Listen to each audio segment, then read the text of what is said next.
बकर में deputy commissioner Mohammad Ashraf की हिदायत पर बड़ी कार्रवाइयां। असिस्टेंट कमिश्नर मेहताब अहमद खान और पैरा फोर्स की मुगल चौक के करीब कार्रवाई। 2 मंजिला प्लाजा और 13 दुकानें मिसमार। गैर कानूनी तामीरात का कंट्रोल इंतजामिया ने संभाल लिया। रिपोर्ट एम सईद बिशारती और आप देख रहे हैं आज तक। आज तक की वीडियोस देखने के लिए हमारा चैनल सब्सक्राइब कीजिए और बेल आइकन को क्लिक कीजिए ताकि आप हमारी आने वाली वीडियो से बाखबर रह सकें।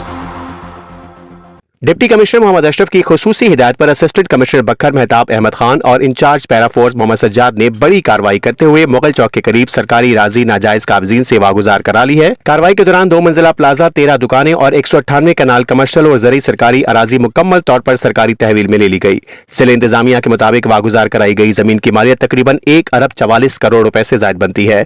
इंतजामिया का कहना है कि गैर कानूनी तामीरात और नाजायज कब्जा किसी सूरत बर्दाश्त नहीं किया जाएगा। आइंदा भी सरकारी जमीन पर कब्जा करने वालों के खिलाफ सख्त कार्रवाइयां जारी रहेंगी।